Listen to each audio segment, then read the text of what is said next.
What happened was, when I started my day job, I was talking to the younger guys in the office because it was like an old Dickensian office in London Wall, right in the heart of the business centre of London. And so there were some young guys there, and we used to go out to lunch and everything. And I told them I played piano, and I'd been playing at weddings and bits and pieces here and there. And a guy, after about 2 weeks there, a guy came down from one of the departments upstairs and said, "Psst, can I talk to you?" You know, I said, "Yeah, why? What's happening?" He said, "Come outside." So we had to actually go outside. And he said, "I've got this gig. It's only piano and drums, but it's in the West End, you know." My God, the West End, you know. And what was special about the West End? Well, the West End was where all the theatres and all the jazz clubs, and I mean, it's like, that's where the action. I've got this gig and it's on Broadway, you know. So it was like, wow. And that club turned out to be, it's just funny how all these things kind of fell in.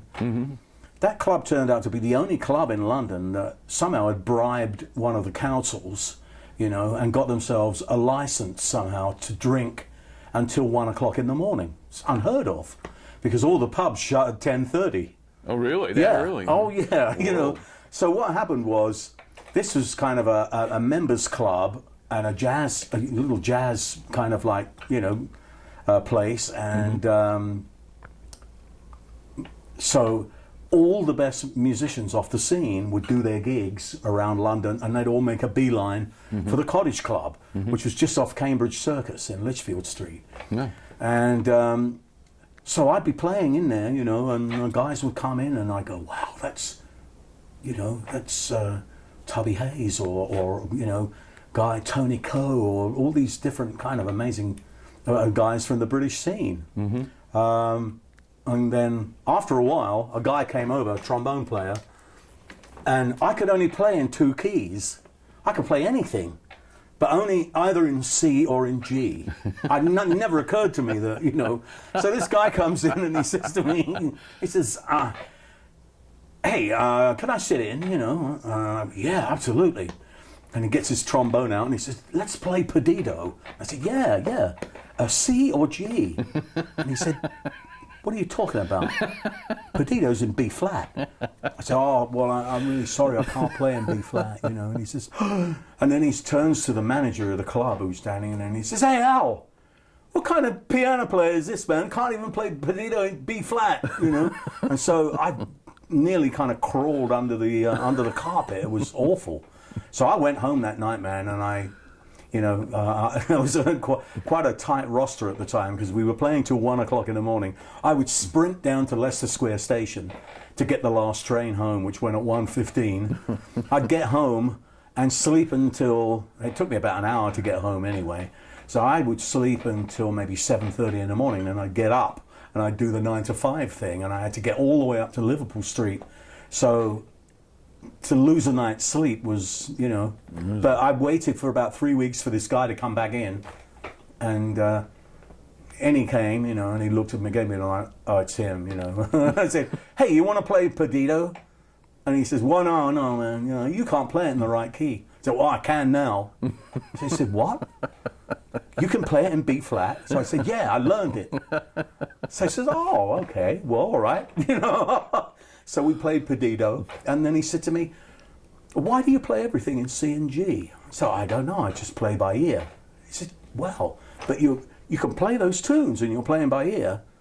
"Yeah, but don't you understand that every tune is written in a particular key? So nobody's going to be able to sit in with you unless you know it in that key."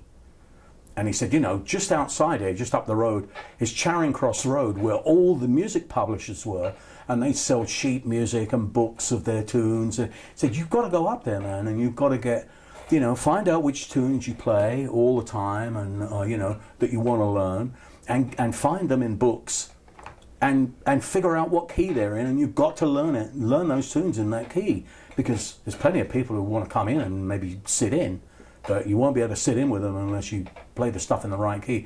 That was a big turn on for me. It was like, wow. So I spent a lot of time over the next 2 or 3 months converting all these tunes to the right key.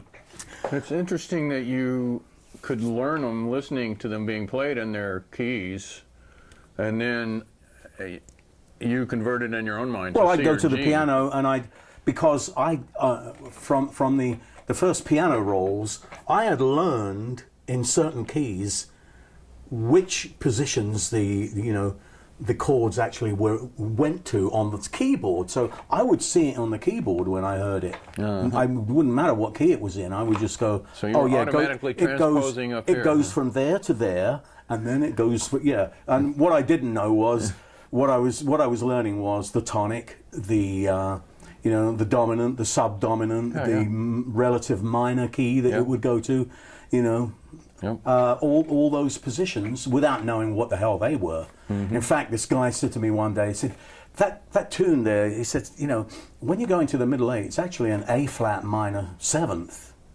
And I said, what the hell is that? He said, what? An A flat minor seventh chord. Don't you know what that is? I said, well, no, I don't know what the chords are. And he says, oh, well, you've got to go and get this book. So it was like What was the book? You remember? I can't remember. I can't remember what it was. It just had the chord formulas in there? Yeah, it did, yeah.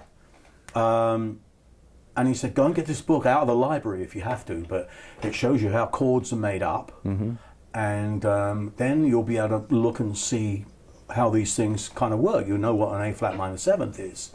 So I went and got this book, and that changed a lot of things around for me. And all of a sudden, I started to hear Charlie Parker stuff and the stuff that I've been listening to for ages, and it suddenly clicked that they were going 2 minor, 5/7 to the tonic all the time. And I went, oh my God.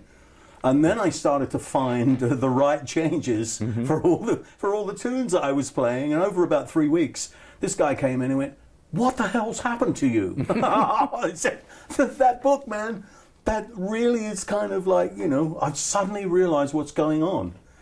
That was a tremendous place to be,